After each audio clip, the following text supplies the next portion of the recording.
Hey guys, Big Boy Reviews here. I got a book review for you today.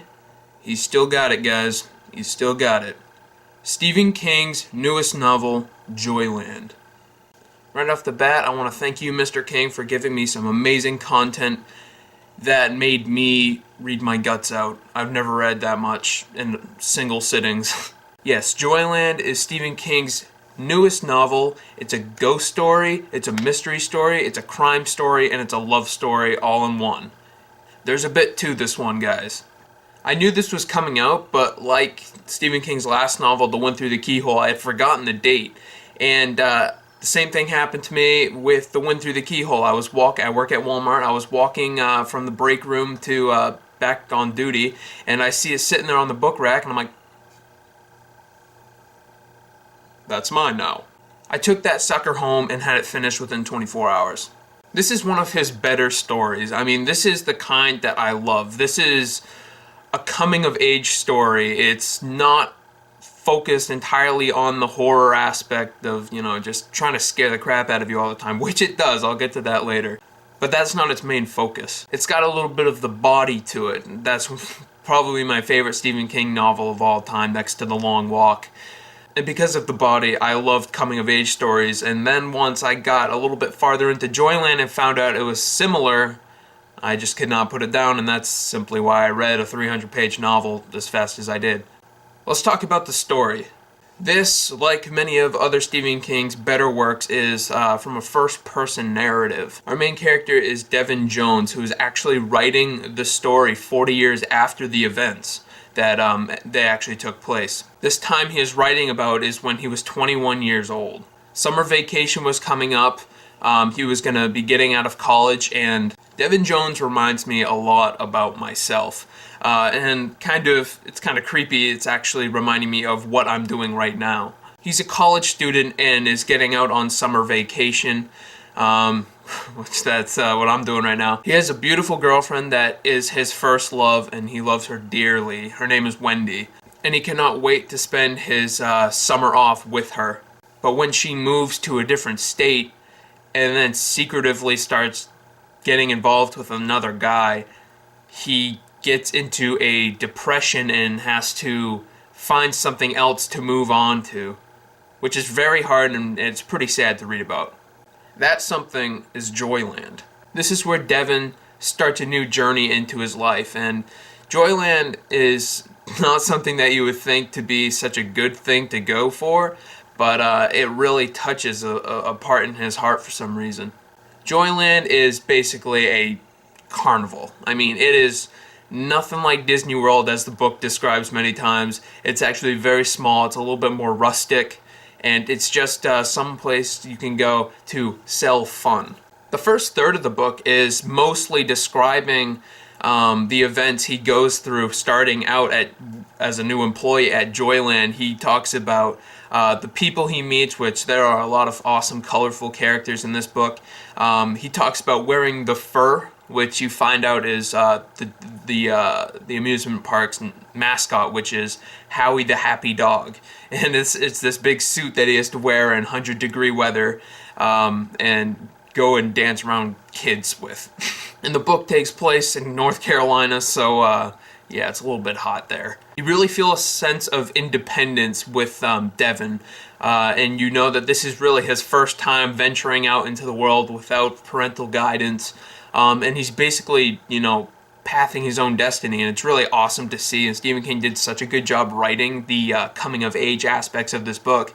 He befriends and becomes roommates with two people of his age who are also on summer break and are looking for a job. They are Tom and Aaron. Most of the time when you're reading about Devon, Tom and Aaron are also going to be along for the ride, and they're a cool little trio, and they're fun to read about. They really were. A lot of talk starts coming about the myth behind Joyland, and it's probably the creepiest and my favorite part of the whole entire novel. Years before Devon actually gets the job at Joyland, there was a murder in the only dark ride in the whole park. It's called Horror House, and it's basically a one of those little haunted house rides that you sit in a little cart and it drives you through, and little pop-ups and stuff happen. Well, there was this guy who went there with his girlfriend, and they go in the ride, and only he comes out. And then from that point on, when he actually finds out about that story, the rest of the book is him, on the side. It's not really the most important thing in his life, but on the side, he is definitely trying to like piece it together. During these chilling scenes where he's kind of looking into the past of that situation, literally scared the crap out of me. Stephen King did such a good job making it chilling and frightening. There was this one point on my first night of reading this novel where I was actually laying on my bed reading it, and I kept putting the book down because I expected to see something sitting at the end of my bed just looking at me.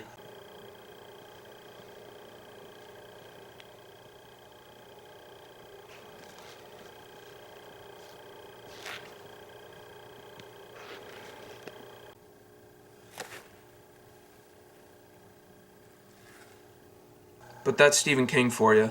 Later on in the book, another important part comes into play where Devon actually meets a young mother and her son who is in a wheelchair. Stephen King actually said the reason he wrote this book is because he always had a thought in the back of his mind of a child flying a kite on a beach.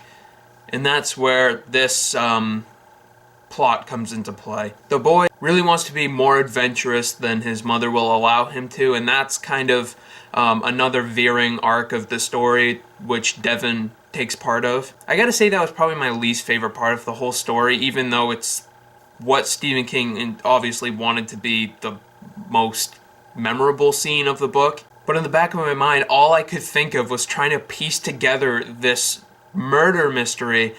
It was so interesting. It was the most interesting mystery I've ever read about, and I just wanted to keep piecing it together, but Stephen King kept veering into this awkward path. I thought that it was a little strange.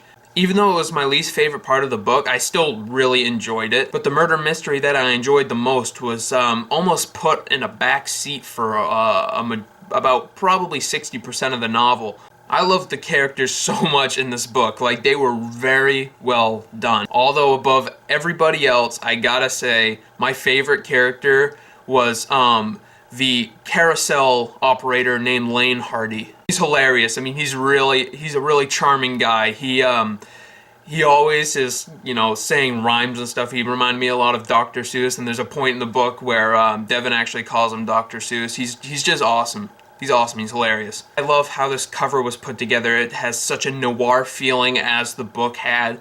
It was very fitting. I've never felt such a feeling from Stephen King as this noir. Let's just say the cover is very eye-popping, and I'd be very surprised if you didn't pick that off the shelf and look at it just because of it. All in all, this is one of Stephen King's better books, and you need to go get it right now. It's simply something you cannot put down, and one of the quotes in the beginning of, in the first few pages says, "Do not pick this up on a school night," and I cannot agree with that guy anymore. Joyland rocked. I could not get over the twists and turns that the book took, especially towards the end, when you're finally getting down to the nitty-gritty of this mystery story. It was simply amazing. I got goosebumps at one point where I just could not get them to go away for like 5 minutes. I teared up at one point too. I mean, this book just conveyed so many awesome emotions to me. Alright guys, thanks for watching this review. This is Big Boy Reviews. Peace out.